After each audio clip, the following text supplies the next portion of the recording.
The moment I saw my signature on those house transfer papers, my hands went cold. I hadn't signed anything. Vanessa stood in my kitchen pretending to smile while whispering into her phone, "We can close by Friday if she doesn't find out first." She had forged my name and somehow convinced my own son that I had agreed to give them my house. What my daughter-in-law didn't know was that for weeks, every conversation in that kitchen had been quietly recorded. And buried inside those recordings was a secret ugly enough to destroy my entire family. Before we begin, tell me in the comments, what would you do if someone inside your own family betrayed your trust like this? And where are you watching from tonight? It's almost midnight here in Ohio as I finally tell this story out loud. If stories about family heartbreak and justice speak to you, don't forget to like and subscribe so you can stay with me until the end. My name is Kimberly Lee, and at 67 years old, I thought I understood the difference between loneliness and peace. Loneliness was what I felt the first year after my husband Walter died. Peace was what came after. Walter and I had spent 42 years together in the same brick house on the edge of Columbus, Ohio. It wasn't a mansion. It wasn't the kind of place people photographed for magazines, but every inch of that house carried our fingerprints. Walter built the kitchen cabinets himself. He planted the maple tree in the front yard the day our son Ethan turned 5. Even the creaky floorboard near the stairs had become part of our family history. After Walter passed from a heart condition 3 years ago, the silence nearly swallowed me whole. For months, I slept on only one side of the bed because I couldn't bear crossing into his space. But Ethan helped me through it. My son called every morning before work. "Did you eat breakfast yet? Mom? Are you locking the doors at night? Need me to come by and fix anything?" Back then, I used to tell my friends that grief had at least given me one gift. It showed me how good of a man I had raised. Then Ethan met Vanessa Carter. The first time I saw her, she walked into my house carrying a homemade peach pie and wearing a soft cream-colored sweater that made her look harmless. She hugged me before I even invited her inside. "Oh my goodness," she said warmly, looking around the kitchen. "Ethan was right. Your house feels like something out of a movie." That sentence alone melted me. Women my age know how quiet life becomes after a certain point. Children grow up. Friends move away or pass on. The phone rings less often. So when someone young enters your life full of energy and affection, it's easy to open the door wider than you should. And Vanessa knew exactly how to make people feel special. She remembered birthdays. She brought flowers just because. She asked about Walter, constantly listening with tears in her eyes whenever I talked about him. One evening, only 2 months after meeting her, she sat beside me on the porch swing and squeezed my hand gently. "I wish I could have met your husband," she whispered. "You can tell he loved you very deeply." I cried after she left that night. Not because I was sad, because I trusted her.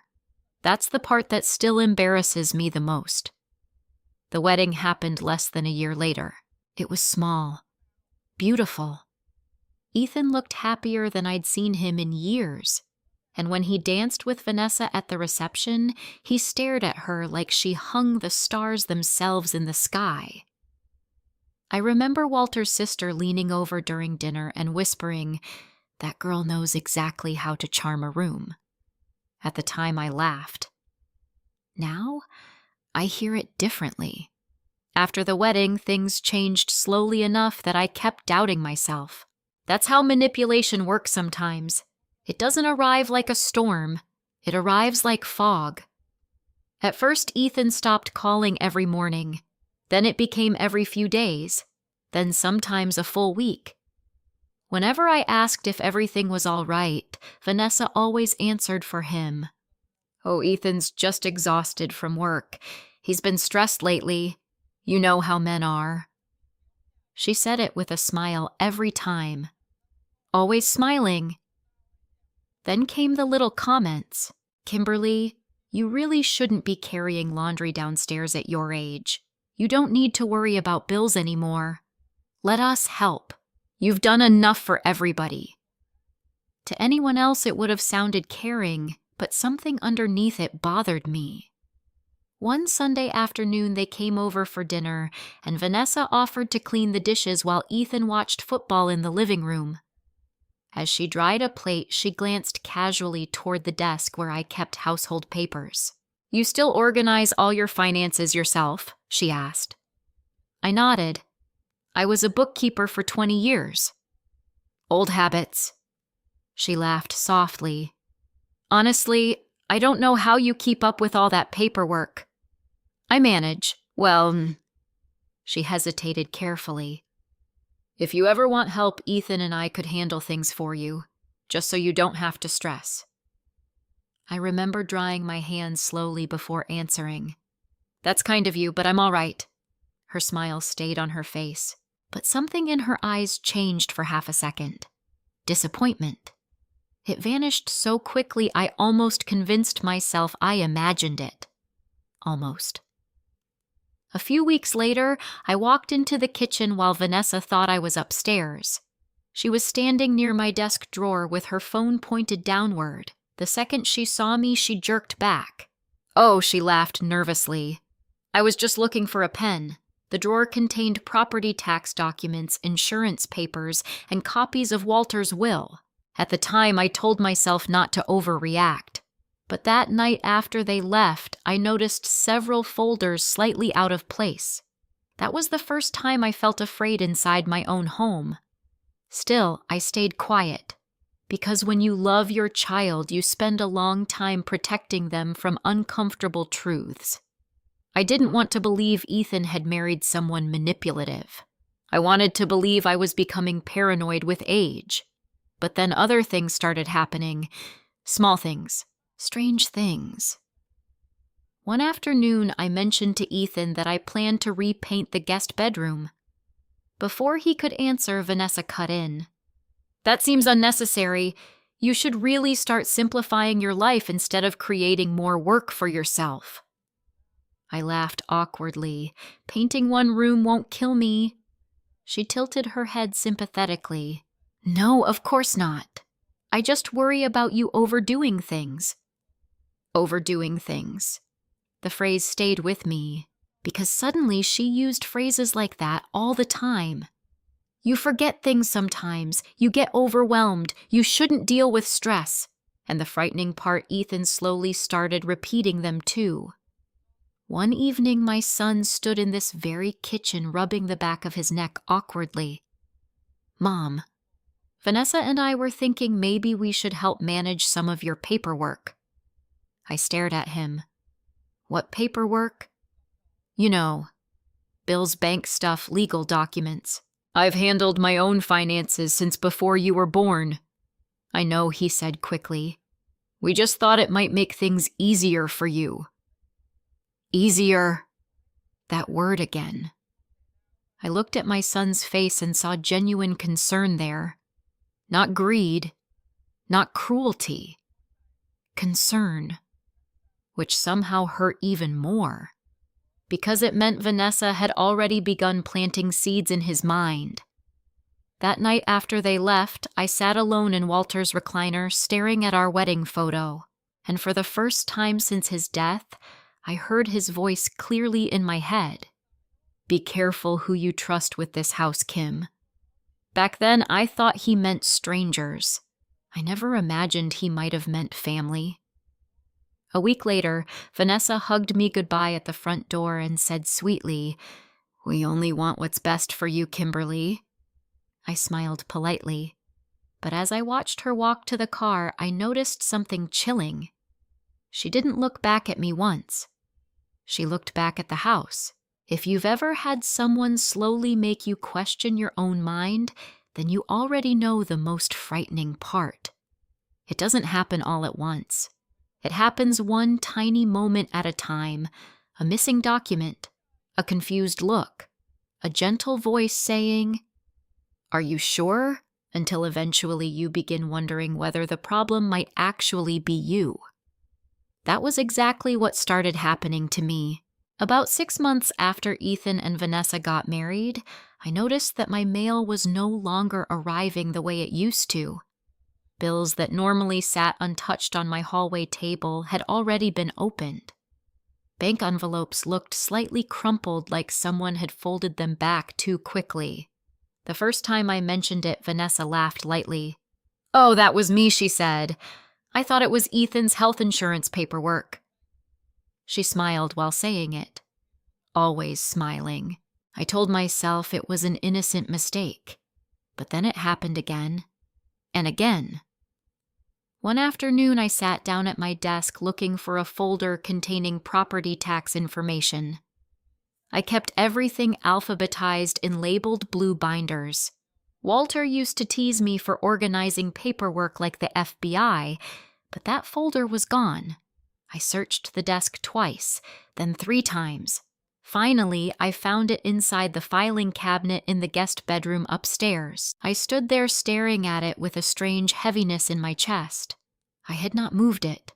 I knew I hadn't.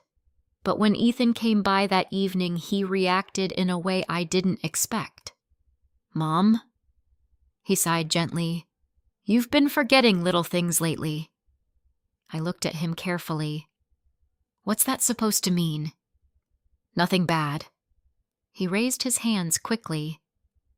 "I'm just saying, maybe you misplaced it yourself." I didn't.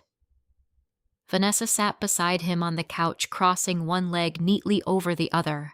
"Kimberly," she said softly, "there's nothing wrong with needing help sometimes." There it was again. Help. That word had become her favorite weapon. I folded my arms. "I don't need help finding my own files." Vanessa's expression immediately shifted into fake concern. "Nobody's criticizing you." "I didn't say they were." Ethan rubbed his forehead tiredly. "Can we not fight over something small? Something small." That conversation stayed with me all night, because suddenly I realized something terrifying. Every disagreement somehow ended with me looking unreasonable. Not Vanessa, not Ethan, me. The following week, Vanessa began bringing up legal topics casually during dinner conversations. So I was reading about living trusts the other day. Or my coworker had to get power of attorney for her mother recently. The first few times I ignored it. Then one evening, she looked directly at me while cutting her chicken and said, "Honestly, families should plan these things early before confusion starts." Confusion. Another carefully chosen word. I set my fork down slowly. "What exactly are you trying to say?" "Nothing," she replied quickly with a laugh. "I just think legal planning matters." Ethan nodded absent-mindedly beside her. "She's got a point." I suddenly lost my appetite. After dinner, I stood alone in the kitchen rinsing plates while I listened to them laughing together in the living room. And for the first time in my life, my own home began feeling unfamiliar to me. Not physically, emotionally, like I was slowly becoming a guest inside it. A few days later, I had lunch with my closest friend, Patricia. We'd known each other since high school. The moment she saw my face, she frowned. "What's wrong with you?" I tried brushing it off at first, but eventually I told her everything. The paperwork, the comments, the way Ethan now looked at me with concern instead of trust. Patricia listened quietly before asking one question. "Do you trust her?" I opened my mouth immediately to say yes, but nothing came out. And that silence answered everything. Patricia leaned forward across the table. "Kimberly, I'm gonna tell you something women our age learn too late. When somebody keeps insisting you're confused, pay attention to what they gain from you doubting yourself." That sentence hit me hard, because deep down, I already knew Vanessa gained something. Access. control, influence over Ethan. And maybe more than that. That same night, I started checking things carefully. I reviewed my bank statements, my insurance files, property tax records. At first, everything seemed normal. Then I noticed a small withdrawal from one account I rarely used. Not a large amount, only $200, but I hadn't authorized it. I drove to the bank the next morning. The young teller smiled politely as she pulled up my account. "Oh yes," she said casually. "Your daughter handled that last week." I froze. "My what?" "Your daughter," she repeated, "the blonde woman who came with you. Vanessa." My stomach tightened instantly. She withdrew money from my account. The teller looked confused. She had authorization on file. Authorization! I felt cold all over. There must be some mistake. The teller's smile faded. "Would you like to speak with the branch manager?" 10 minutes later, I sat inside a small office staring at a photocopied form with my signature at the bottom. Except it wasn't mine. It looked close enough to fool someone who didn't know me personally. But it wasn't mine. I knew every curve of my own handwriting. And that signature had hesitation marks where mine never did. The branch manager explained carefully that Vanessa had been listed as temporarily authorized to assist with transactions. I could barely hear him speaking, because one thought kept repeating inside my head. How many documents had she already touched? I removed the authorization immediately. The manager apologized repeatedly. But as I walked back to my car, my hands shook so badly I had to sit there for 10 minutes before driving home. That evening, Ethan called me sounding irritated. "Why did you remove Vanessa from the account?" There wasn't even a hello first, just accusation. I closed my eyes slowly, because I never gave permission for her to be on it. "Yes, you did." "No, Ethan, I didn't." He sighed heavily into the phone. "Mom, she was only helping you." "Helping? Again. Did Vanessa tell you I approved it myself? She said you both talked about it." "We didn't." Silence. Then finally, "Mom, are you sure you forgot?" That question broke something inside me. Not because he doubted me, because he believed her so easily. I sat there gripping the phone while tears filled my eyes. "I know my own mind, Ethan. I'm not saying you don't, but you think I'm confused." "No." "Yes, you do." His silence said enough. After we hung up, I walked into Walter's old study and opened the bottom drawer of his desk. Inside was a leather folder containing copies of our property documents and his handwritten notes. Walter had always been careful, prepared, protective. As I flipped through the papers, one memory suddenly came rushing back. About a year before he died, Walter installed a small home security system with audio recording capability in the shared living areas downstairs. I remembered teasing him about it at the time. "You think burglars are gonna steal our casserole dishes?" He laughed and kissed my forehead. "No. But if trouble ever comes into this house, I want you protected." Back then, I thought he was being overly cautious. Now, for the very first time, I wondered whether my husband had understood something about people that I hadn't. And standing alone in that quiet study, I made a decision that would change everything. I was going to start listening, very carefully. The first recording I listened to lasted only 4 minutes. But those 4 minutes changed the way I saw my family forever. I waited until nearly midnight before turning the old security system back on. The equipment sat hidden inside Walter's study cabinet beneath stacks of warranty manuals and photo albums. Most people wouldn't even know it existed. Walter had installed it himself years ago after several break-ins happened in nearby neighborhoods. Cameras monitored the front door and backyard, but the audio system only worked in the shared downstairs spaces, the kitchen, dining room, and living room. Completely legal, completely forgotten. At least by everyone except me. I remember sitting there in the dim light of Walter's desk lamp while rain tapped softly against the windows. My fingers trembled as I adjusted the headphones over my ears. Part of me still hoped I was imagining everything. Part of me wanted proof that Vanessa was innocent. Instead, I found the beginning of a nightmare. The first few recordings were ordinary. Kitchen noises, television sounds, Vanessa talking about grocery shopping, Ethan complaining about work. Normal life. I almost felt embarrassed for becoming suspicious.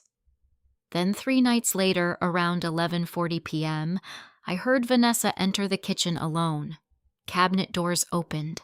Ice clinked into a glass. Then a phone call connected. Her voice immediately changed. Not softer, sharper, colder. "She still doesn't know," Vanessa whispered. A man laughed quietly on the other end. I froze. Ryan. I hadn't even met Vanessa's brother more than twice, but I recognized his deep voice instantly. "You sure he asked?" "Yes," Vanessa replied impatiently. "But we need this done before she changes her mind." My stomach tightened. Changes her mind about what? Ryan lowered his voice. "Did Ethan sign everything?" "Most of it." "Most of it." I pressed the headphones tighter against my ears. "What about the house?" Ryan asked. Silence. Then Vanessa said something that made my blood run cold. "I'm working on the signature." I stopped breathing. "The signature?" Ryan chuckled softly. "You always were good at copying handwriting." Vanessa laughed. Laughed. Like they were discussing dinner plans instead of my life. "I had plenty of practice growing up," she said. My hand flew to my mouth. For several seconds I couldn't move. Couldn't think. I just sat there listening to my own heartbeat pound inside my ears. Then Ryan spoke again. "You better move fast. My creditors aren't waiting forever." "Creditors." Vanessa sighed heavily. "I know. Once the sale goes through, everything gets covered. Sale. The house. My house." I suddenly understood. Not every detail yet, but enough. Enough to know they were planning something far bigger than helping me organize paperwork. The recording ended a few minutes later with Vanessa saying quietly, "She trusts me too much." I replayed that sentence 3 times. Not because I misunderstood it, because I wished I had. The next morning, I barely slept 2 hours before Ethan called. "Hey, Mom," he said cheerfully. "Vanessa and I thought maybe we'd come over Sunday for dinner." I stared out the kitchen window while gripping my coffee mug tightly. "How nice," I answered calmly. I don't know how women survive betrayal without learning to act. Maybe that's our hidden survival instinct, the ability to smile while our hearts crack open quietly inside our chest. Sunday arrived cold and gray. Vanessa walked in carrying wine and kissed my cheek like nothing had happened. "You look tired, Kimberly," she said immediately. There it was again. Tiny little observations. Tiny little suggestions. I smiled faintly. "Didn't sleep well. You really need to reduce stress." Ethan nodded beside her. "She's right, Mom." Of course she was. She was always right now. During dinner, I forced myself to behave normally while secretly studying them both. Ethan looked exhausted lately. Dark circles had formed under his eyes, and he barely touched his food. Every time Vanessa spoke, his attention snapped toward her automatically, like he'd been trained to monitor her mood constantly. I realized something then. Control doesn't always look violent. Sometimes it looks like exhaustion. Halfway through dinner, Vanessa casually brought up real estate. I saw 3 houses sell in this neighborhood recently, she said while sipping wine. Prices are unbelievable right now. I kept my face neutral. This neighborhood has always been desirable. You could make a fortune selling this place. Ethan looked uncomfortable immediately. Vanessa. No, I'm serious. She turned toward me warmly. Kimberly, this house is huge for one person. One person. The words hit harder than she probably realized. Because after a certain age, people start speaking about your life as if it's already shrinking, less useful, less necessary. I folded my napkin carefully. I like my home. Of course, Vanessa said quickly. I'm just saying you deserve something easier, less maintenance, less stress. Stress again. That word followed me everywhere now. I noticed Ethan watching me cautiously, almost nervously, waiting for my reaction. And suddenly, I understood something painful. Vanessa had already been talking to him privately for a long time, planting ideas, preparing him slowly. That night after they left, I listened to more recordings, hours of them. Most conversations sounded harmless at first glance. But once you know someone is manipulating you, you begin hearing the poison hidden underneath ordinary words. Vanessa constantly framed me as fragile, confused, forgetful, overwhelmed. And Ethan, God help him, slowly started agreeing. One recording nearly destroyed me. It happened 2 weeks earlier while I was upstairs showering. Vanessa whispered, Your mother shouldn't be handling legal documents alone anymore. Ethan sighed tiredly. She's always been independent. I know, Vanessa replied gently. But independence and capability aren't always the same thing. Capability. I sat there listening with tears sliding silently down my face. Not because of Vanessa, because my son didn't defend me. There was a long pause before Ethan finally said quietly, Maybe you're right. I had never felt older than I did in that moment. Not because of wrinkles, not because of gray hair, because my own child had begun looking at me like I was fading away. The next few days, I started noticing things I'd ignored before. Vanessa asking detailed questions about my insurance. Vanessa offering to store copies of important documents. Vanessa encouraging Ethan to discuss future care planning. Every conversation suddenly sounded rehearsed, strategic. One afternoon, while dusting the bookshelf in Walter's study, I found myself staring at his framed photograph. You saw this coming, didn't you? I whispered. Walter had always been cautious about money and property. He trusted people slowly. Sometimes I used to accuse him of being overly suspicious. Now I wondered whether he simply understood human nature better than I did. That evening, another recording finally revealed the name I'd been hearing repeatedly. Ryan Carter. Vanessa's brother. The same man drowning in debt. The same man pressuring her. I listened carefully as Vanessa whispered into the phone. If we can get the transfer finalized, Ryan, everything changes. And if she refuses, silence. Then Vanessa answered in a voice so cold it barely sounded human. She won't refuse if Ethan believes she's losing her memory. I felt physically sick, not angry yet, not even terrified, just heartsick. Because in that moment I realized something devastating. This wasn't impulsive greed. This was a plan.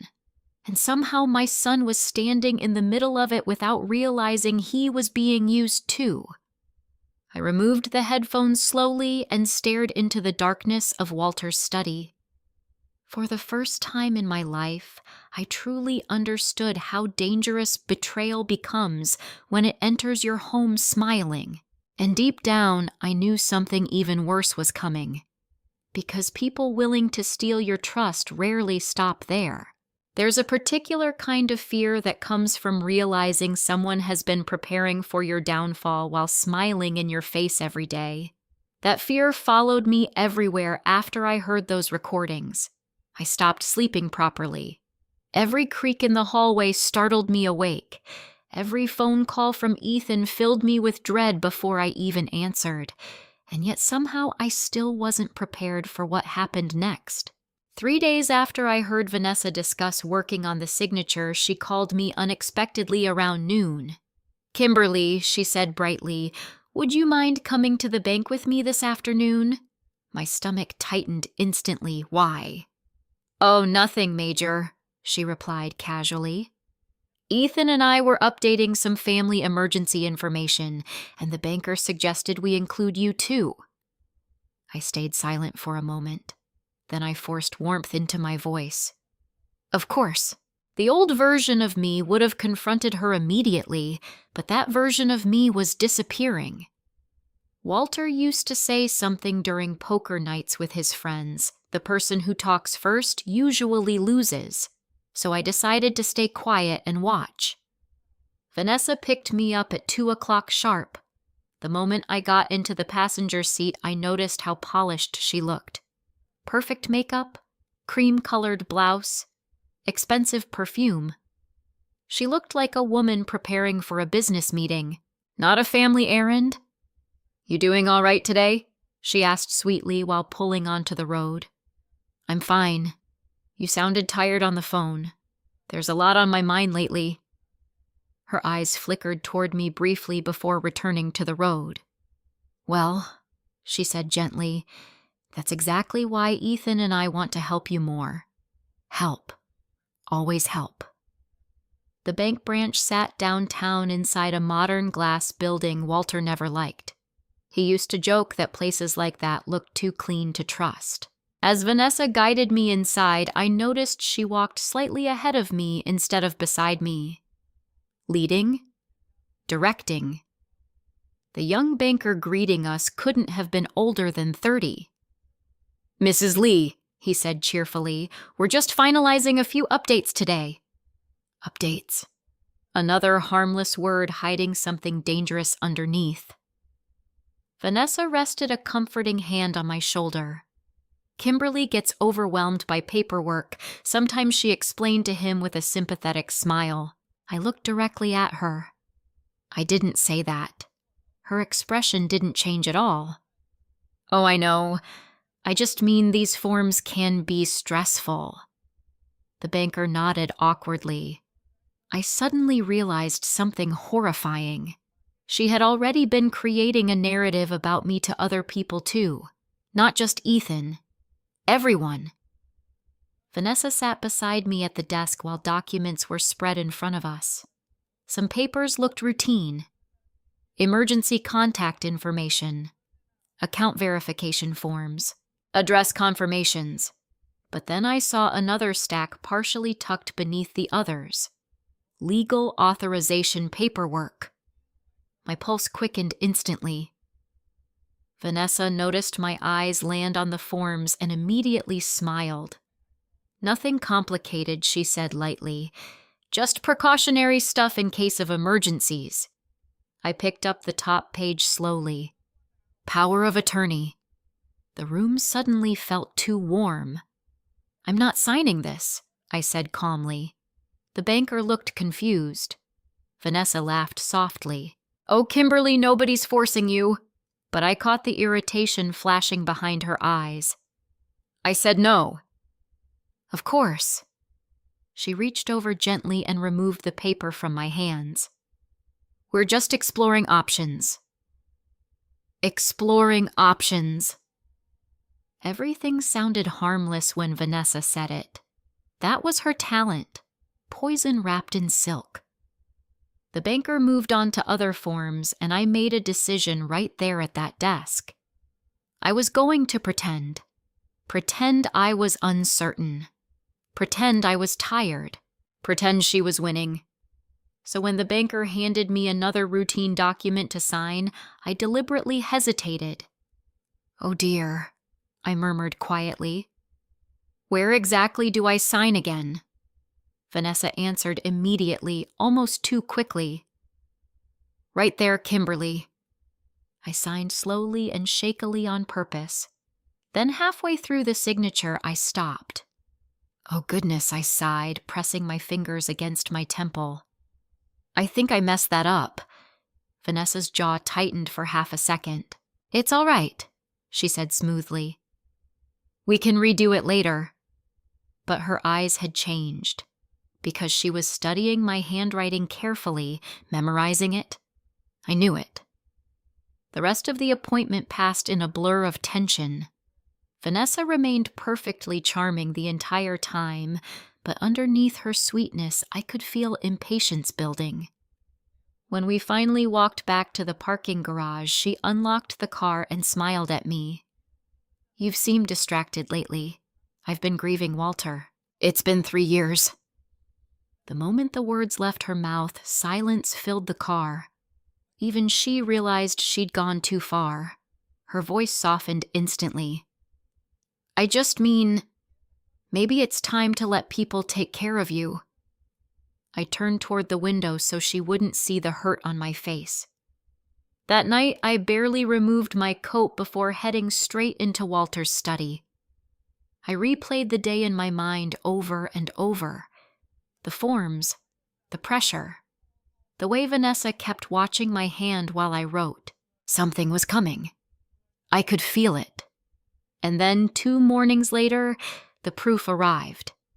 I opened my mailbox and found an envelope from the county recorder's office. At first, I assumed it was another tax update, but the moment I unfolded the papers inside, the world seemed to tilt beneath my feet. Transfer authorization documents containing my signature, except I had never signed them. I stared at the page so long my vision blurred. The forgery was good. Very good. Close enough that most strangers would never question it. But it wasn't mine. There were tiny differences. The slant was wrong. The pressure points were wrong. And worst of all, I recognized exactly where she'd copied it from. The unfinished signature at the bank. She had practiced from it. My knees weakened so badly I had to sit down right there at the kitchen table. The house transfer forms listed partial ownership changes connected to Ethan and Vanessa. I couldn't breathe. Not because of the money, because this house was Walter. It was our memories, our marriage, our entire life together. And someone had tried to steal it from me while calling me family.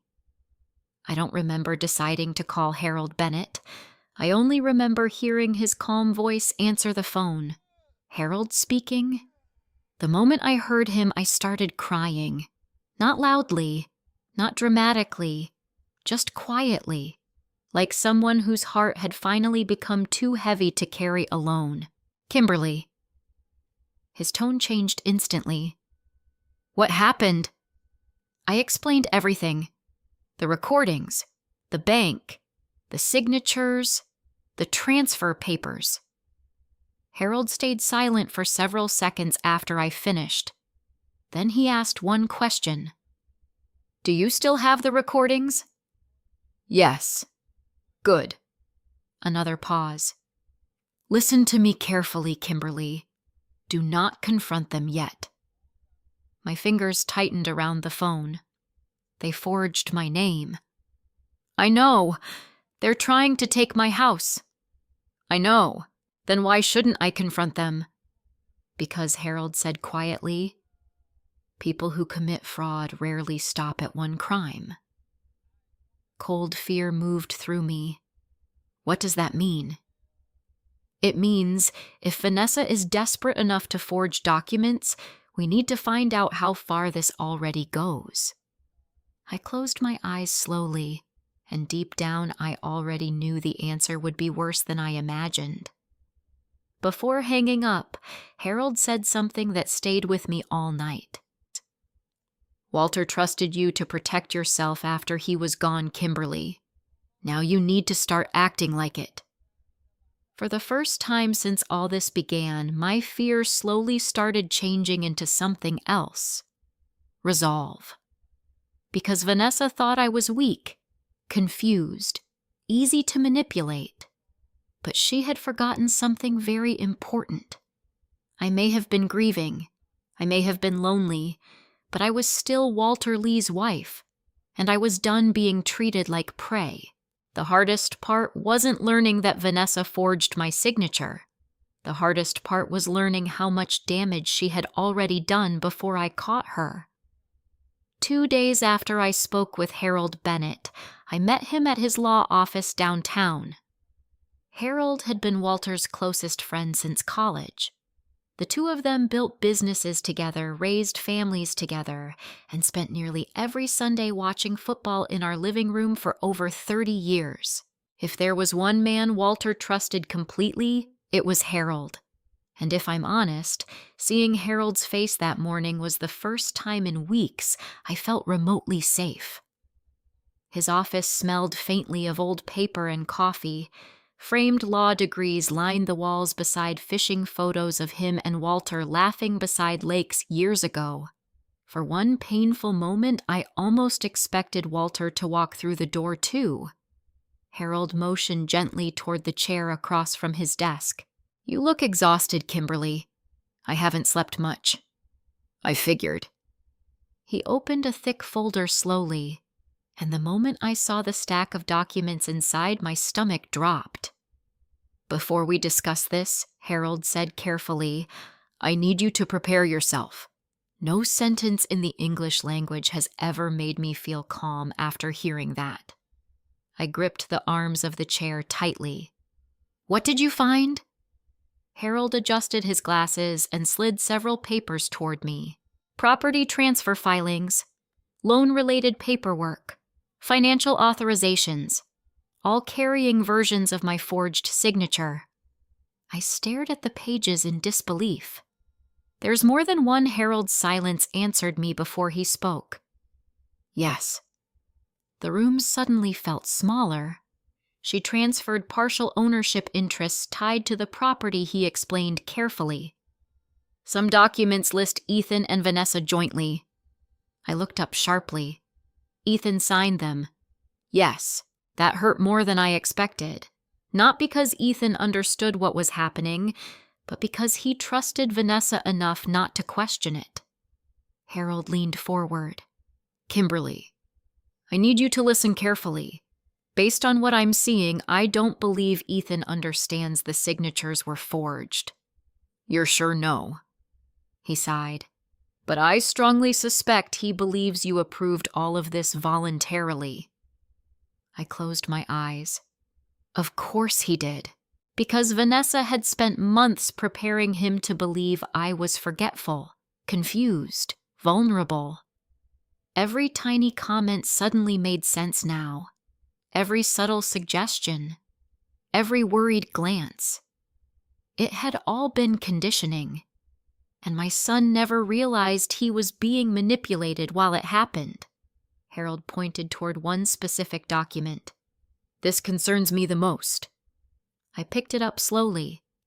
"A property valuation agreement connected to a potential future sale." "Sale." I looked at him in horror. "They're planning to sell the house." Harold's expression darkened. "I believe so." For several seconds, I genuinely couldn't speak. That house wasn't just real estate. Walter painted our nursery walls there before Ethan was born. We celebrated birthdays there, Christmases, anniversaries. I held Walter's hand in our bedroom while he took his final breath there. And now someone wanted to reduce all of that to a financial transaction.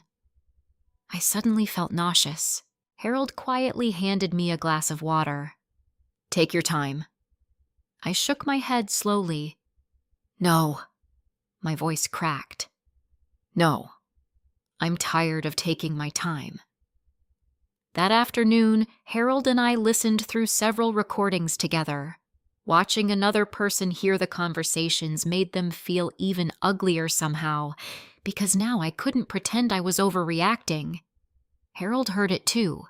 The manipulation, the planning, the lies. At one point, Vanessa's voice filled the office speakers. She forgets things all the time now. Harold paused the recording immediately. She's building a competency narrative. I frowned. What does that mean?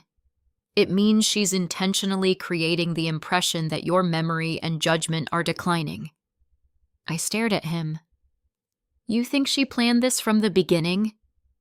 I think Harold said carefully that she recognized an opportunity and slowly built toward it. That sentence chilled me, because it meant Vanessa hadn't simply made one bad decision. This was calculated, long-term, patient. Another recording started playing. Vanessa's voice sounded soft and emotional. I'm just trying to protect Ethan from future complications. Then Ethan answered quietly, I know. I covered my face with my hands. Harold lowered the volume. Kimberly. He believes her. He's emotionally manipulated.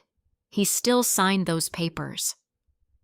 Harold didn't argue with that, because it was true. Love may explain behavior, but it doesn't erase consequences. As the recordings continued, one clip nearly shattered me completely. It happened late one evening in my kitchen. Vanessa was crying, or pretending to cry. I feel horrible even discussing this, she whispered dramatically. Ethan immediately comforted her. Hey, it's okay. I just worry about your mother. What if she signs something dangerous someday?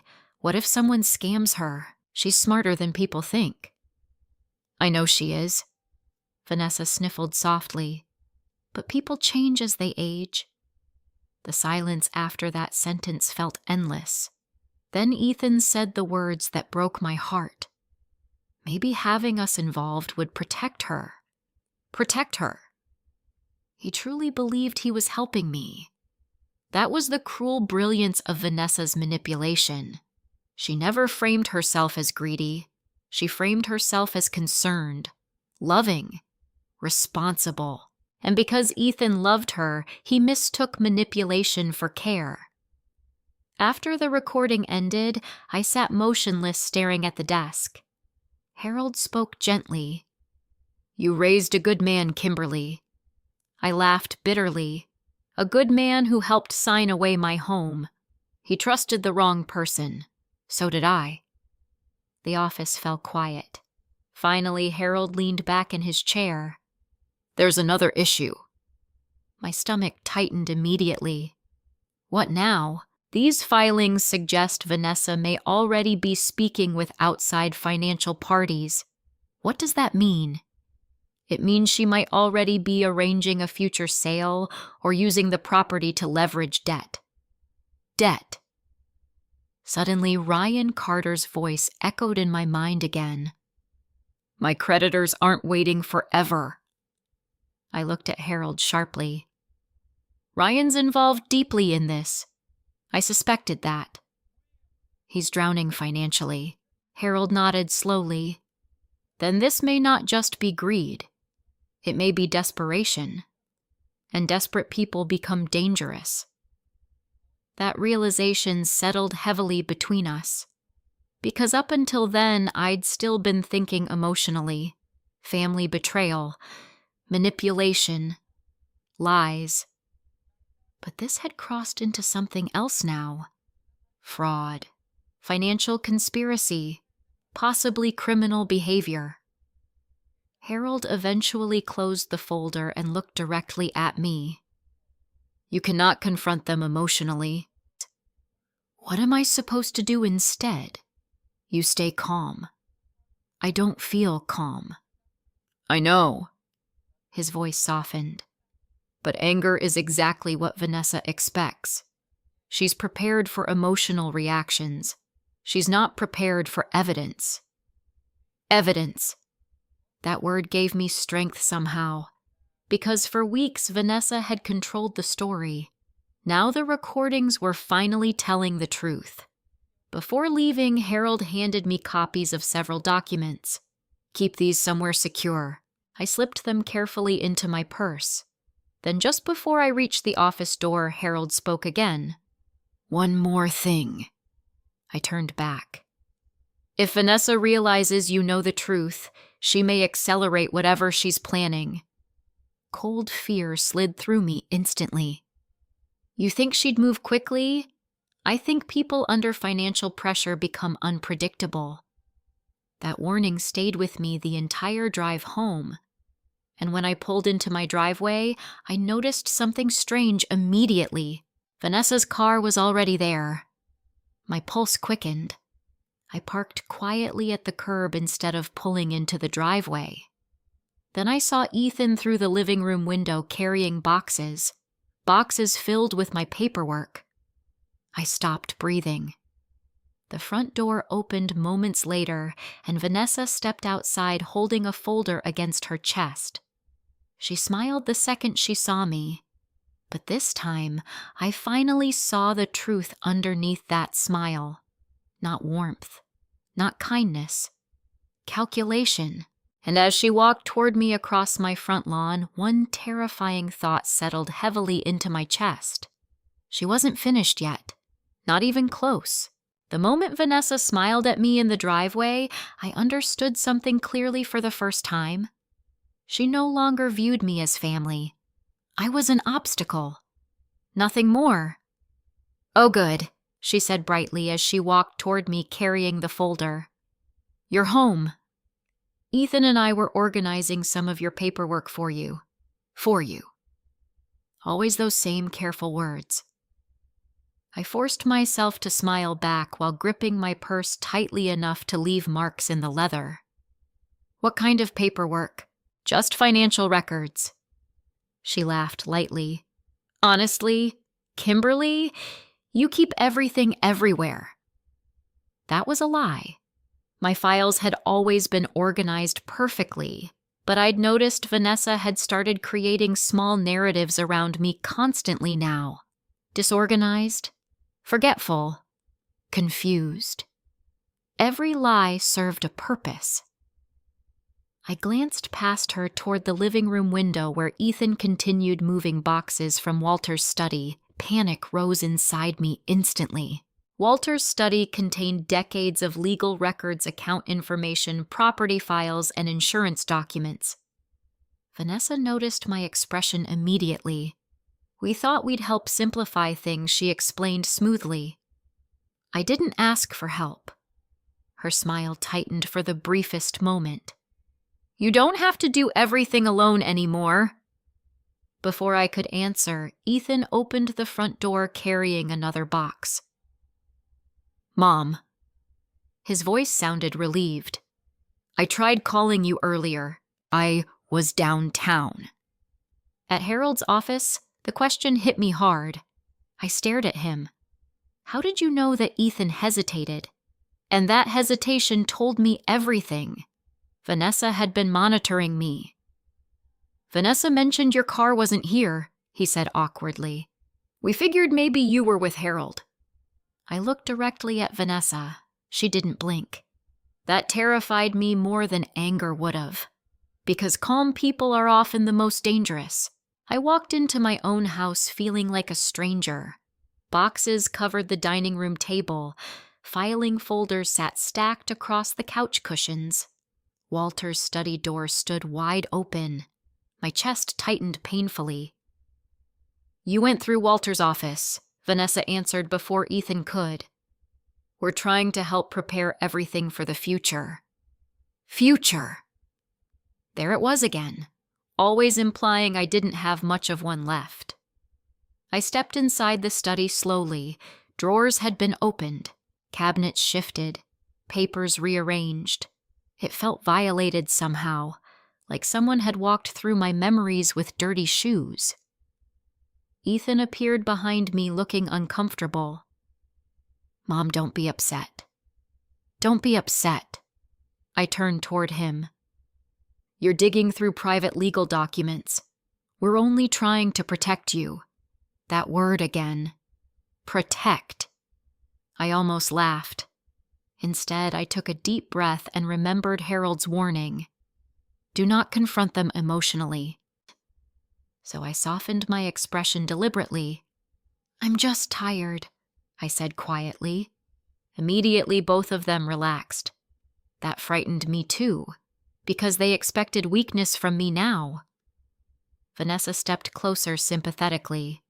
Kimberly, nobody wants to take away your independence, except that was exactly what she wanted, bit by bit, decision by decision, until I no longer controlled anything. That night after they finally left, I locked every door in the house and sat alone in Walter's study replaying recordings until nearly 3 a.m. And what I heard that night changed everything. One recording came from earlier that afternoon while I'd been at Harold's office. Vanessa and Ethan were alone in my kitchen. Ethan sounded anxious. I don't like going through her things without asking. Vanessa sighed dramatically. We've talked about this. Your mother needs structure. She's still capable, Vanessa. Ethan.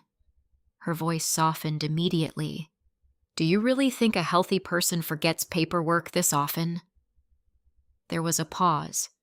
Then Ethan answered quietly. I don't know. The sadness in his voice nearly broke me. Because he wasn't cruel. He was confused, manipulated, and exhausted. Vanessa continued gently, carefully. That's why I'm trying to help before something terrible happens. What terrible thing? What if someone scams her? What if she signs something dangerous? What if the house becomes a legal mess later? I closed my eyes bitterly. She was describing her own crimes while pretending to protect me from them. Then came the moment that truly chilled me. Vanessa lowered her voice. Ryan said we need to move faster. There was silence. Ethan frowned. Why does Ryan care about any of this? Oh, he doesn't. Too quickly. He's just worried about us. But Ethan sounded uncertain now. You talked to him about my mother's finances. It's not like that. Another silence followed. Then Vanessa's tone hardened slightly. Ethan, we're trying to build a future together. Or do you want us drowning forever? Drowning. That word stayed with me, because suddenly I realized Ethan might not know the full truth about Vanessa's financial situation either. The recording continued. I already used most of my savings helping you last year, Ethan said quietly. My stomach dropped. Helping her? Vanessa sighed shakily. I know, and I hate that. How bad are Ryan's debts really? Everything inside me went still. Finally. A crack. A real one. Vanessa didn't answer immediately, and when she finally spoke, her voice sounded colder than before. Bad enough that if we don't fix this soon, everything falls apart. Everything. Not just Ryan. Her too. The next morning, Harold came to my house personally. The second he saw my face, he frowned. You look like you haven't slept. I listened to more recordings. I played several clips for him in the study. When Ryan's name surfaced repeatedly, Harold's expression darkened. Financial desperation changes people, he said quietly. You think Vanessa's in debt too? I think Ryan likely dragged her into something bigger than she expected. I crossed my arms tightly. She's still trying to steal my house. Yes, Harold nodded calmly. And desperate people justify terrible behavior surprisingly fast. We spent hours reviewing documents together. Harold discovered multiple inquiries connected to my property value. Someone had been researching refinancing options, potential sale pathways, equity access. Every new discovery made my skin crawl, because while I was grieving, my husband Vanessa had apparently been studying my assets. At one point, Harold leaned back heavily in his chair. "There's another concern." "What now?" "If Vanessa succeeds in portraying you as mentally declining, she could potentially pressure Ethan into discussing assisted living arrangements." I stared at him. "What?" "She could argue you're no longer capable of living independently." For several seconds, I genuinely couldn't process the words. An assisted living facility.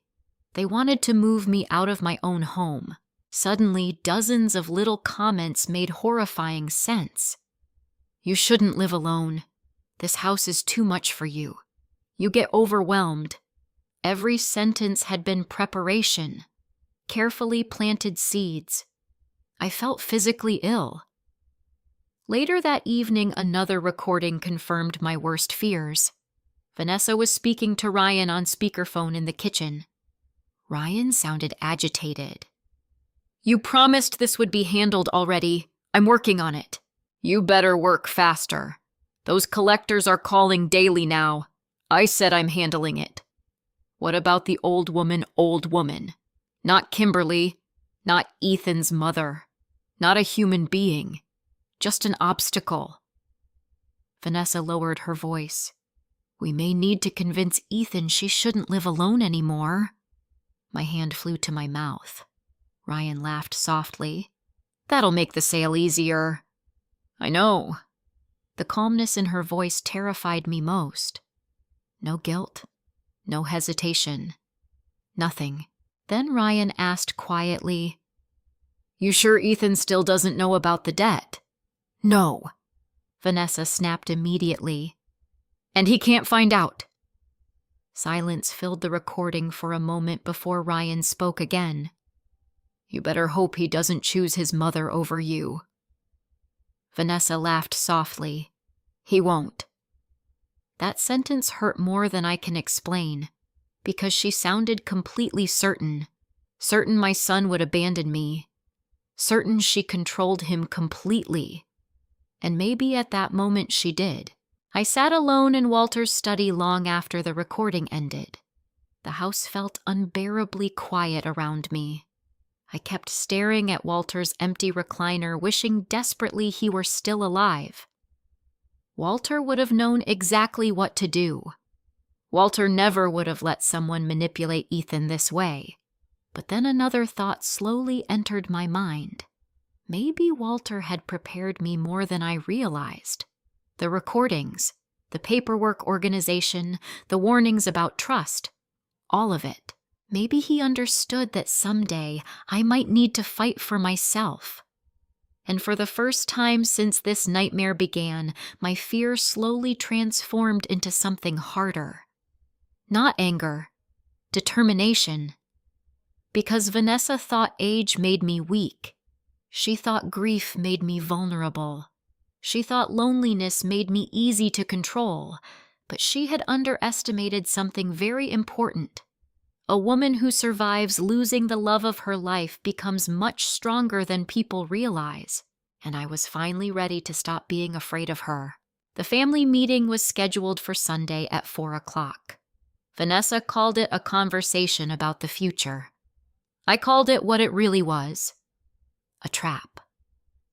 3 days before the meeting, Ethan came by alone for the first time in weeks. I was watering Walter's roses in the backyard when I heard the gate creak open. "Mom." I turned slowly. For a second, seeing my son standing there by himself almost made me cry with relief. He looked tired, pale, like someone carrying invisible weight he didn't know how to put down. "You came alone," I said carefully. "Vanessa's running errands." Something about the way he said it told me that wasn't entirely true. I invited him inside, and for the first 10 minutes we talked almost normally. Weather, work, football, safe subjects, the kind families use when they're avoiding landmines. Then Ethan finally set his coffee mug down and sighed heavily. "Mom, Vanessa thinks we should all sit down together Sunday." There it is, I thought. Out loud, I only asked, "About what she's worried things have gotten tense." Tense. That word almost amused me. as though we were discussing awkward holiday dinners instead of forged legal documents and attempts to steal my home. Ethan rubbed his forehead tiredly. She just wants clarity. Clarity about what? The house, financial plans, future arrangements. Future arrangements. I held his gaze carefully. You mean where I'll live? His expression changed instantly. Mom, nobody's trying to force you anywhere. But he didn't actually deny it. That silence spoke louder than words ever could. I walked to the kitchen sink slowly, needing a moment to steady myself. You know, I said quietly, your father spent 42 years building this home. I know. He died in this house, Ethan. I know, Mom. Then why does it suddenly feel like everybody's trying to remove me from it? His face tightened painfully. Because Vanessa thinks you're overwhelmed. There it was again. Not what Ethan thought. What Vanessa thought. I turned toward him carefully. And what do you think? That question shattered something in him. He looked away immediately. I think... He swallowed hard. I think you've been under a lot of stress since Dad died. Stress doesn't make me incompetent. I didn't say it did. But you've started treating me differently. I'm trying to help you. The sadness in his voice hurt almost more than the betrayal itself, because I could still see my little boy underneath all of this. The child who used to climb into Walter's lap during thunderstorms. The teenager who cried after hitting a neighbor's dog with his bike accidentally. The young man who once promised me no matter what happened, family would always stay close. Vanessa hadn't turned him evil. She'd turned him uncertain. And uncertainty can be manipulated very easily. Before Ethan left, he hesitated near the front door. Mom. Yes. Please don't make Sunday harder than it has to be. I stared at him quietly. Then I asked the question I'd been carrying inside me for weeks. Do you trust me anymore? His eyes filled with conflict instantly, and that hesitation answered everything. After he left, I sat alone in the living room for nearly an hour without moving. Eventually, I called Harold. She's pushing for the meeting, I told him. Good. I frowned. Good? Yes. His voice remained calm. Because people who believe they're winning become careless. That evening, Harold came to the house with a younger attorney named Melissa Grant and an independent notary public he trusted completely. We sat around my dining room table reviewing documents for hours. Every forged signature, every suspicious filing, every recorded conversation. Melissa looked horrified by the time we finished. This is extensive, she said quietly. Harold nodded grimly. Vanessa's been building legal groundwork for months. I wrapped my arms around myself tightly. How do we stop it? Harold leaned forward. We let her expose herself. The plan was simple, painful, but simple. Sunday's meeting would continue exactly as Vanessa expected. I would stay calm, quiet, cooperative. Harold and Melissa would arrive later under the pretense of reviewing routine paperwork. And if Vanessa pushed me to sign anything, we would finally confront her with the recordings. Saturday night, I barely slept at all. I kept replaying memories of Ethan growing up inside this house. Christmas mornings, science fair projects, birthday cakes. How had we ended up here? How had a family become something that felt like a courtroom waiting to happen? At exactly 4 o'clock Sunday afternoon, Vanessa arrived carrying a leather folder and wearing a soft blue dress that made her look innocent enough for church. Ethan followed behind her nervously. Vanessa smiled warmly the second she walked inside. Kimberly, thank you for agreeing to this, as if I'd had a choice. I noticed immediately that she looked unusually confident, Too confident, like someone certain the outcome was already decided. We sat around the dining room table together, the same table where Walter carved Thanksgiving turkey every year, the same table where Ethan once did homework while I cooked spaghetti. Now it felt cold, foreign. Vanessa folded her hands neatly. "We all love each other," she began gently. "And that's why I think it's important we plan responsibly." I stayed silent. She continued smoothly. "Kimberly, nobody wants to pressure you. But Ethan and I worry constantly about you managing everything alone." Ethan nodded awkwardly beside her. "You've seemed stressed lately, Mom. Not confused. Not forgetful. Stressed? Interesting." Maybe even Ethan was beginning to feel uncomfortable with the narrative. Vanessa opened the folder slowly. Inside sat several documents. I recognized them immediately. Property confirmation forms, residence agreements, voluntary financial delegation paperwork. My pulse quickened. Vanessa slid the pages toward me gently. "These are just protections for everybody," she said softly. Protections. I almost admired how carefully she chose her words. Almost. I picked up the top page slowly. "This says I acknowledge transferring management authority voluntarily." Vanessa smiled reassuringly. "Exactly. Just temporary support." "Temporary." Another lie. I looked toward Ethan. "You've read these?" He hesitated. Vanessa explained them. "Not yes. Not really." Vanessa quickly jumped in. "We just want stability moving forward." Moving forward. Everything with her sounded polished, professional, harmless, but underneath every sentence was control. I set the papers down carefully. I'd feel more comfortable if Harold reviewed these first. For the first time all afternoon, Vanessa's mask flickered. Only briefly, but I saw it. Fear. "Oh." She laughed lightly. "Do we really need lawyers involved?" "Yes," I answered calmly. Silence filled the room. Then the front doorbell rang. Right on time. Vanessa's posture stiffened instantly. Ethan looked confused as I stood. I invited Harold. When I opened the door, Harold entered beside Melissa Grant carrying 2 thick legal folders.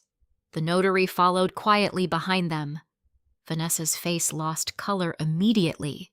Not panic yet, but surprise. She hadn't expected resistance from me. Certainly not organized resistance. Harold smiled politely. "Afternoon, everyone." Vanessa recovered quickly. "Of course," she said with forced warmth. "More opinions are always good." But I could hear tension creeping into her voice now. Good. Let her feel uncertain for once. We all returned to the dining room table together.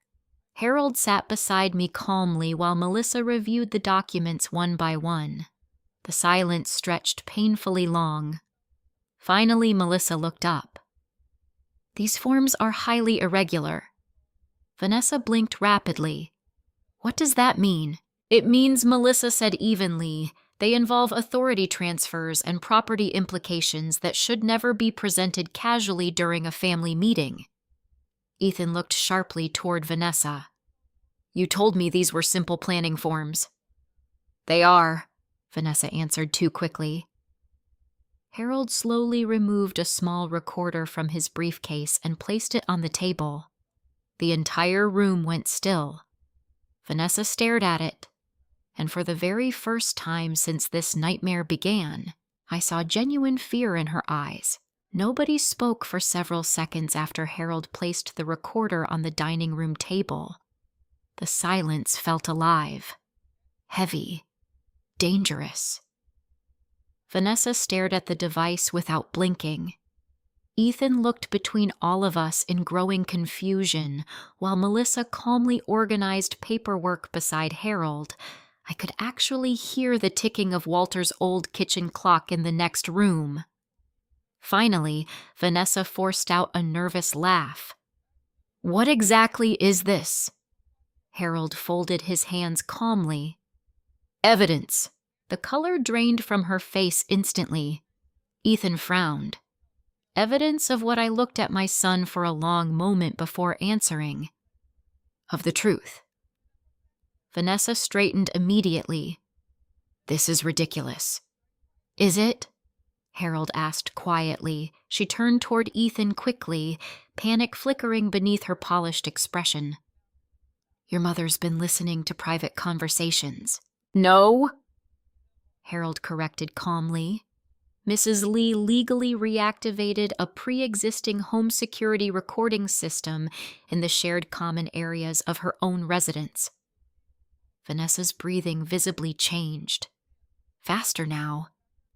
Good. For months, I had lived inside fear while she slept peacefully every night. Now, it was finally her turn. Ethan looked completely lost. "Mom, what's happening?" My chest tightened painfully, hearing the confusion in his voice. But there was no stopping now. Harold pressed a button on the recorder. The room filled with Vanessa's voice immediately. "She still doesn't know." Ryan's voice followed. "You sure?" "Yes, but we need this done before she changes her mind." Ethan's head snapped toward Vanessa. "What is this?" Vanessa recovered quickly. "Oh my God," she laughed shakily. "This sounds terrible out of context." Harold pressed play again. "What about the house?" Ryan asked. Then Vanessa answered clearly, "I'm working on the signature." The room exploded into silence afterward. Not normal silence. The kind that feels like something breaking apart in real time. Ethan stared at his wife. Slowly, disbelievingly. Vanessa shook her head immediately. "This isn't what it sounds like." Harold calmly played the next section. "You always were good at copying handwriting." Vanessa's laugh echoed through the dining room. "My son looked physically ill." "Vanessa," she turned toward him instantly. Ryan jokes around. "You know how he is." Harold pressed another button. "She trusts me too much." This time Vanessa didn't even try smiling. Her eyes moved rapidly around the room, searching for control that no longer existed. I sat perfectly still. For weeks I'd imagined screaming at her, crying, breaking down. But now that the truth was finally exposed, I felt strangely calm, because lies lose power once daylight touches them. Ethan rubbed both hands over his face. "I don't understand." Harold opened one of the folders slowly. "You signed several property-related documents recently, correct?" Ethan nodded weakly. "Vanessa told me Kimberly approved everything." Harold slid the forged paperwork across the table. "She did not." Ethan stared down at my forged signatures. His entire body seemed to go rigid. "I thought—" His voice cracked. "I thought she signed the uneasy herself." I finally spoke quietly. "I never signed any of them, Ethan." He looked at me then. Really looked at me. And I watched the exact moment doubt finally shattered inside him. Vanessa leaned forward urgently. "She's confused. Harold's manipulating this situation." The instant those words left her mouth, I saw something change in Ethan's face. Not belief, recognition. Because suddenly he realized she'd been saying things like that for months. Confused, forgetful, overwhelmed. Always slowly weakening my credibility, Melissa calmly pushed another document toward Ethan. This authorization was forged using copied handwriting patterns from incomplete signatures. Vanessa stood abruptly from the table. "This is insane." Harold pressed play again. This time the room filled with Vanessa's cold voice. She won't refuse if Ethan believes she's losing her memory. Ethan froze. Completely froze.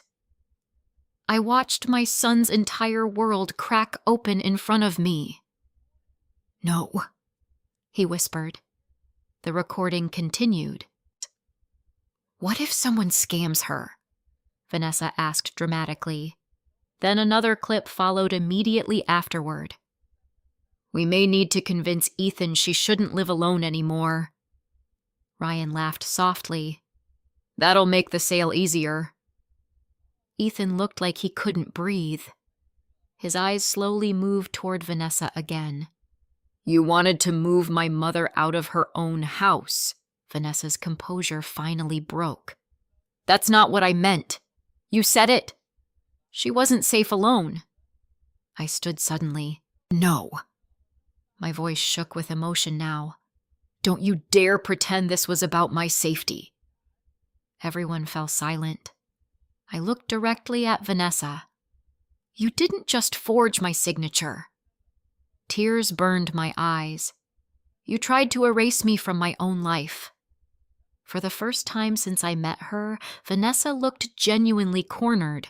Not graceful, not polished, desperate. She pointed toward the recorder angrily. "You recorded private conversations." "In my house," I answered coldly. "You trapped me." "No," Harold interrupted firmly. "You trapped yourself." Vanessa turned toward Ethan again, panic growing rapidly now. "Ethan, please listen to me. Ryan pressured me. We were struggling financially. I was trying to fix things." That was the first honest sentence she'd spoken all afternoon. Ethan stared at her in horror. "You told me the debts were under control." Tears suddenly appeared in Vanessa's eyes. Real tears this time. "I didn't know what else to do." "You lied to me. I was scared you forged my mother's signature." The pain in his voice nearly destroyed me. Because this wasn't only betrayal anymore. It was devastation. A marriage collapsing in real time. Vanessa stepped toward him desperately. "I did this for us." "No," Ethan whispered. "You did this to us."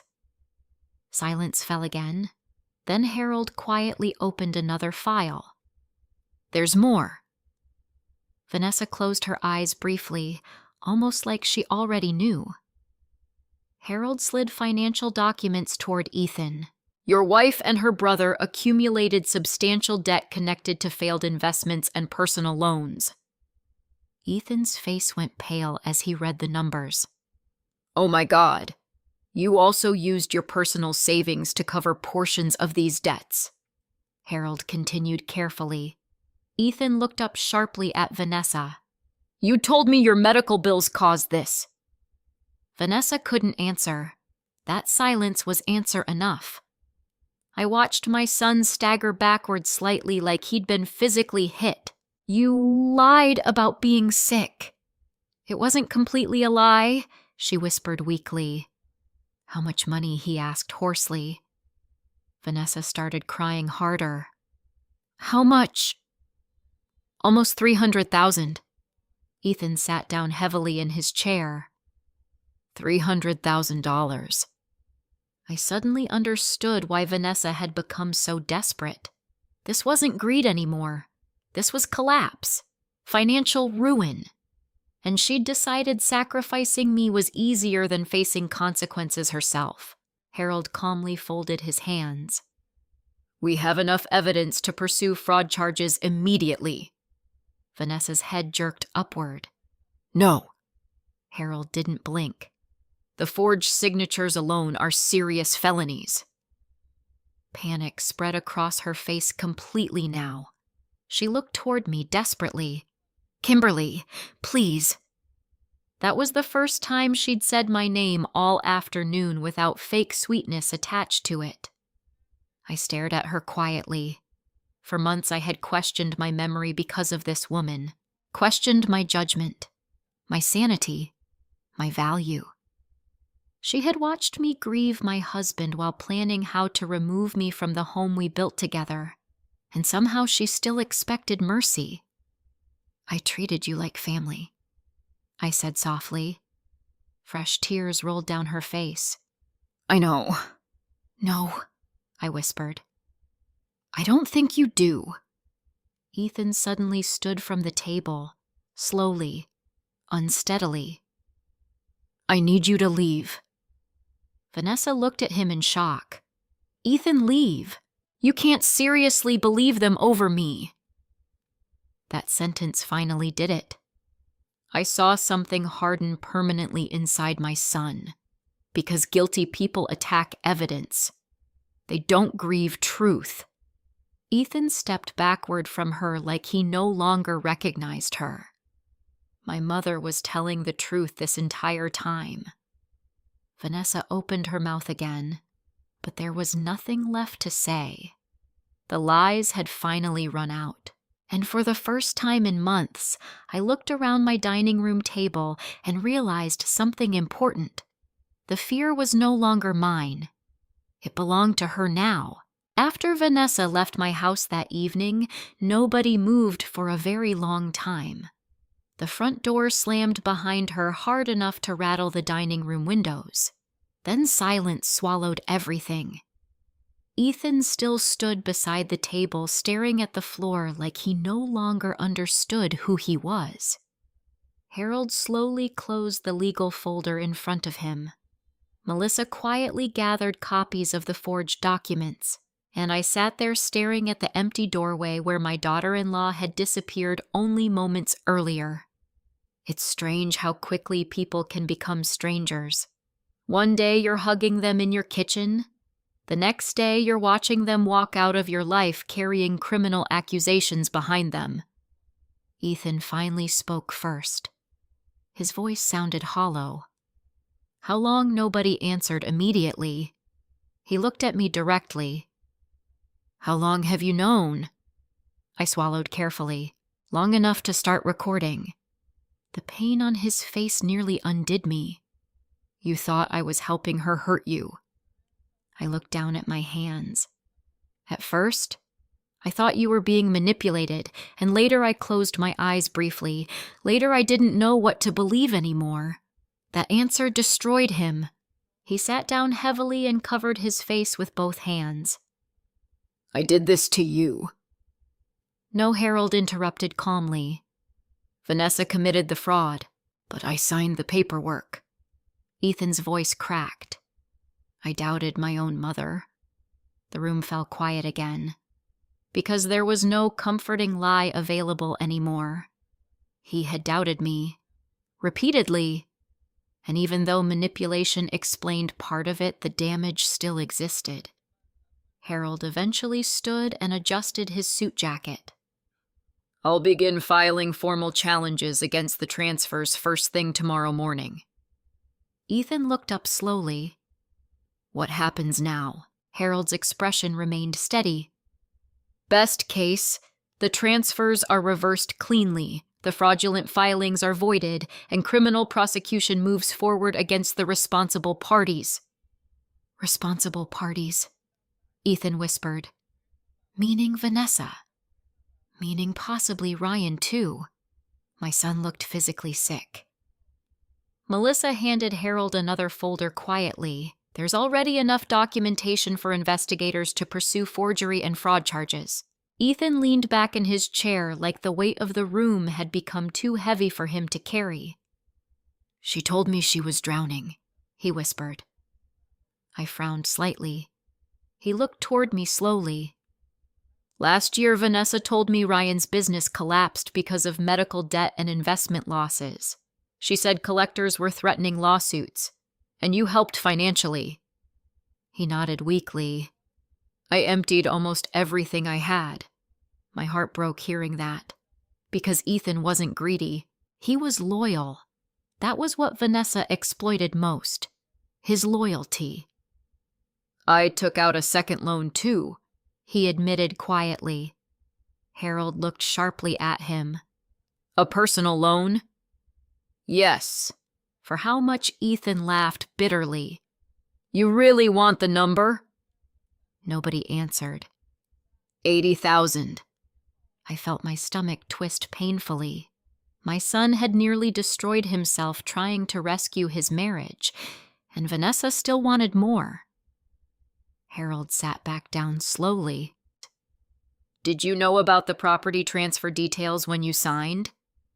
Number Ethan shook his head immediately. She said it was temporary legal protection in case Kimberly became vulnerable financially. Vulnerable. That word again. I suddenly realized Vanessa had repeated the same script so many times that Ethan eventually stopped questioning it. That's the frightening thing about manipulation. Repetition becomes reality if someone hears it long enough.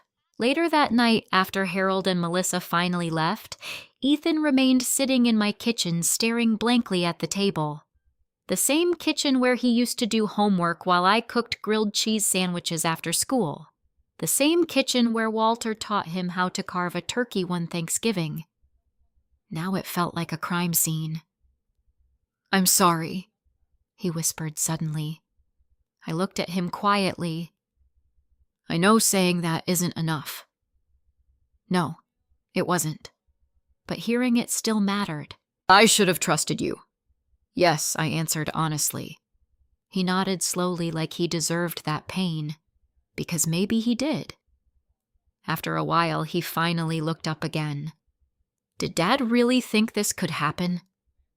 I glanced toward Walter's study. Your father believed people become dangerous when money and fear mix together. Ethan swallowed hard.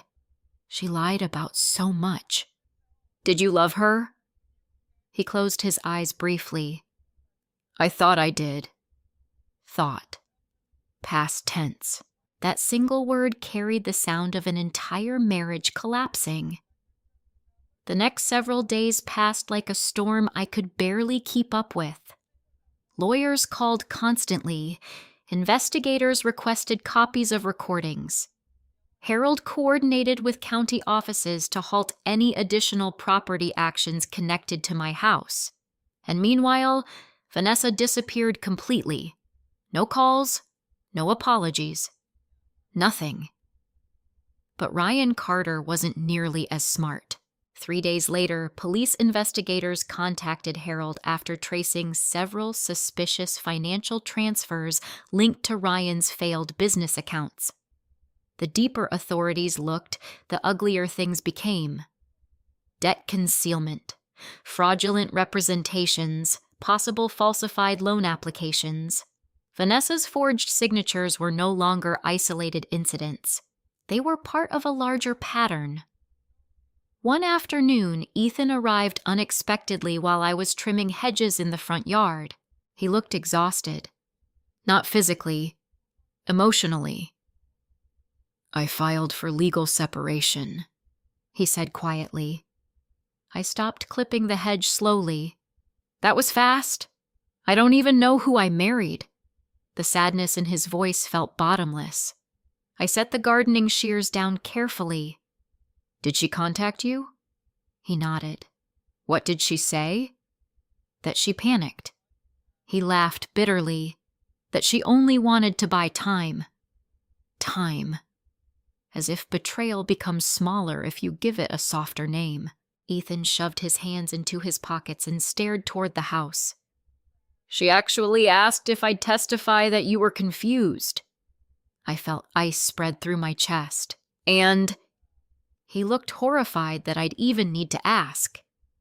I refused. For the first time in weeks, I saw something familiar in my son's eyes again. Integrity. Painfully late. But real. A few days later, formal investigations officially began.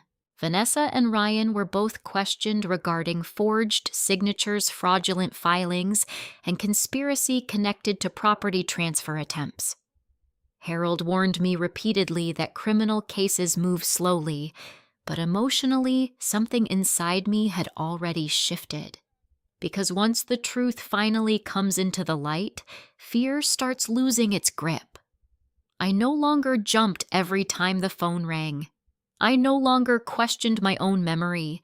I no longer felt crazy inside my own home. That alone felt like freedom. Still, healing wasn't simple. One evening, Ethan sat across from me in the living room holding Walter's old coffee mug in both hands. I keep replaying everything he admitted quietly. The signs. He nodded. She always had explanations for everything. That's how manipulators survive. He stared down into the empty mug. I made you feel alone. That sentence hurt more than all the forged documents combined. Because it was true. The fraud threatened my house. But Ethan's doubt threatened my heart. For a long moment, neither of us spoke. Finally, I asked softly, "Did you ever truly think I was losing my mind?" He answered honestly, "Not at first." And that honesty mattered. Then when his eyes filled with shame, when you started getting emotional defending yourself, I almost smiled sadly. Of course, people often mistake pain for instability, especially older women, especially grieving women. Vanessa understood that perfectly. She weaponized my emotions against me. Ethan wiped his face roughly. I should have protected you. You should have listened to me. He nodded slowly. I know. Outside, evening sunlight stretched across Walter's maple tree in the front yard. For the first time in months, the house felt peaceful again. Bruised, but peaceful. And as I sat there beside my son in the home Vanessa tried to steal, I realized something important. Justice doesn't always arrive loudly. Sometimes justice arrives quietly, one truth at a time, one lie collapsing after another.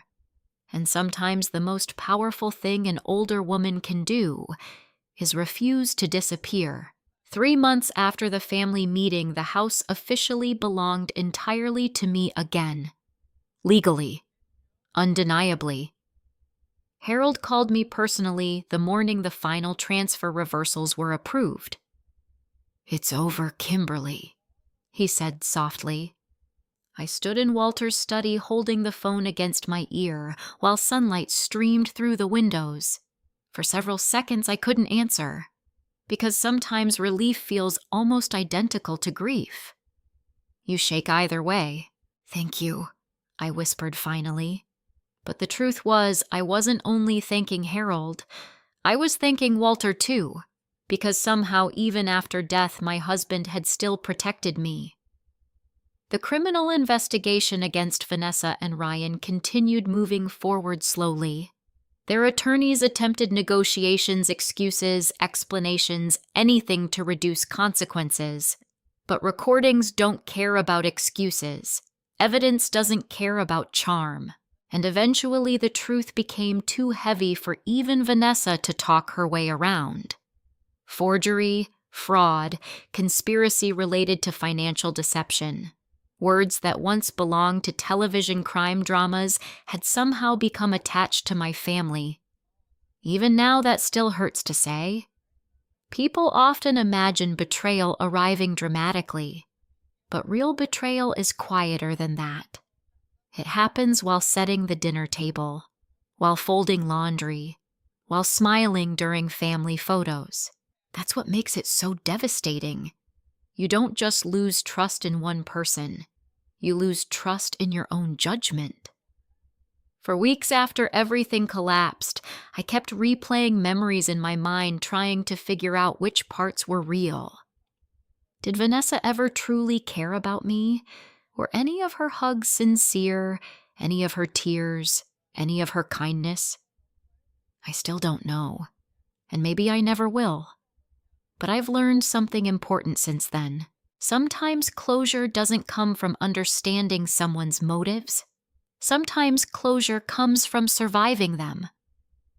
Ethan started coming by the house regularly again after filing for divorce. At first, our conversations stayed painfully careful. polite, measured, like two people standing on opposite sides of broken glass trying not to bleed further. One afternoon, he arrived carrying gardening gloves and quietly asked, "Want help with Dad's roses?" I nearly cried hearing that. Walter loved those roses more than some relatives. For years, he woke up every Saturday morning before sunrise to trim them carefully while drinking coffee from his old Ohio State mug. So Ethan and I spent that afternoon kneeling side by side in the dirt, pulling weeds beneath the warm summer sun. For long stretches, neither of us spoke, but somehow the silence no longer felt hostile, just wounded. Eventually, Ethan sat back on his heels and stared toward the house quietly. I keep hearing her voice in my head. I brushed dirt from my gloves slowly. "What voice? The way she talked about you." His jaw tightened painfully. "Like you were fragile. Like you were fading away." I looked down at the rose bush between us. "She wanted you to see me as weak.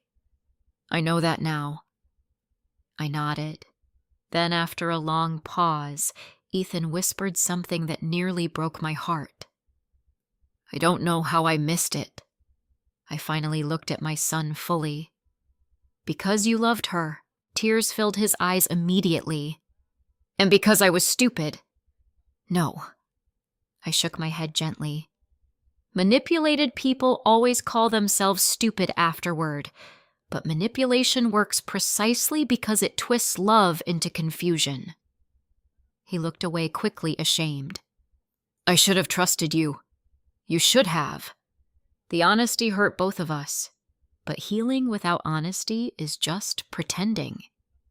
Ethan nodded slowly. "I know." That evening after he left, I sat alone on the porch, watching sunset light spill across Walter's maple tree. And for the first time in a very long while, I felt something unexpected. Peace. Not perfect peace. The kind shaped by scars. But peace nonetheless. A few days later, Harold stopped by carrying a small box. "What's this?" I asked. He smiled softly. "Something Walter asked me to give you one day if you ever truly needed reminding." Inside sat a stack of handwritten letters tied together with blue ribbon. My breath caught instantly. Walter's handwriting.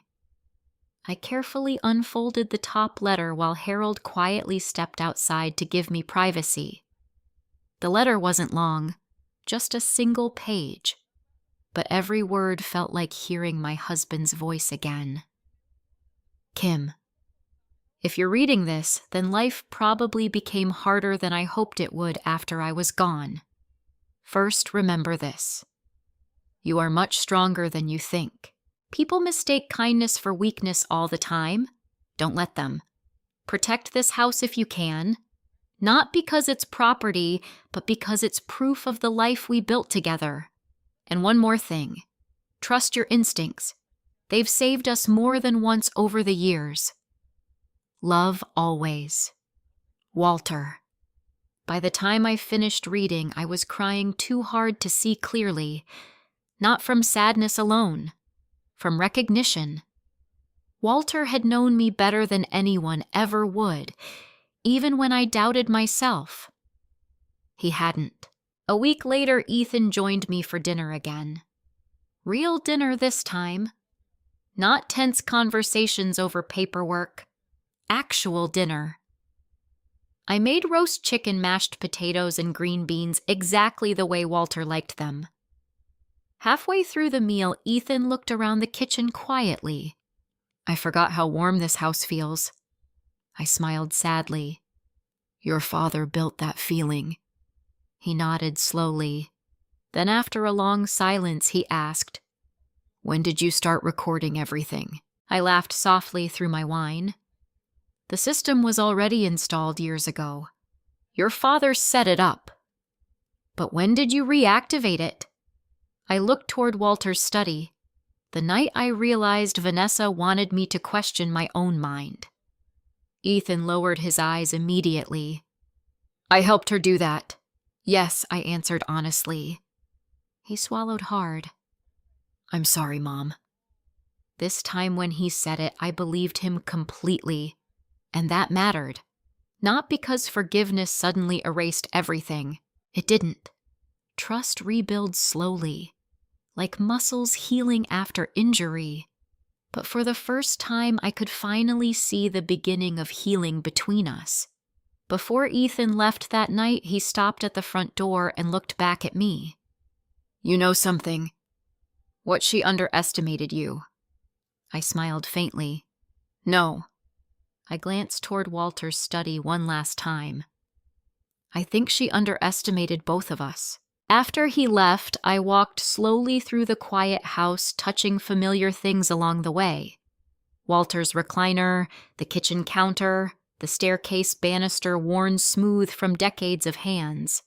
This house had witnessed love, grief, betrayal, survival, and standing there in the silence, I finally understood something deeply. Growing older does not make a woman invisible. Grief does not make her powerless. Loneliness does not make her easy to erase. And love, real love, should never require surrendering your dignity to keep the peace. Because sometimes the strongest thing a woman can do is refuse to let anyone rewrite her story while she's still alive to tell it herself. Sometimes the deepest wounds don't come from strangers. They come from the people we opened our homes and hearts to without hesitation. But if there's one thing this experience taught me, it's that growing older does not mean becoming weak, invisible, or powerless. Too often people assume kindness is the same thing as vulnerability. They assume a grieving woman will stay quiet just to keep the family together. But protecting your peace, your dignity, and the life you built is not selfish. It is necessary. Trust is precious, but trust should never replace wisdom. Listen to your instincts even when others try to make you doubt yourself. The moment someone constantly questions your memory, your judgment, or your worth, pay attention. Love should make you feel safe, not small. And real family does not manipulate, control, or erase you for personal gain. What matters most is that no matter how painful betrayal becomes, you can survive it without losing yourself. Healing takes time. Forgiveness takes honesty, and strength sometimes looks like simply refusing to surrender your truth. If this story touched your heart, let me know in the comments. Have you ever experienced betrayal or manipulation from someone close to you? What would you have done in my place? And tell me where you're watching from tonight. If you enjoy emotional family drama stories with real-life lessons and powerful endings, don't forget to like, subscribe, and join me for the next story.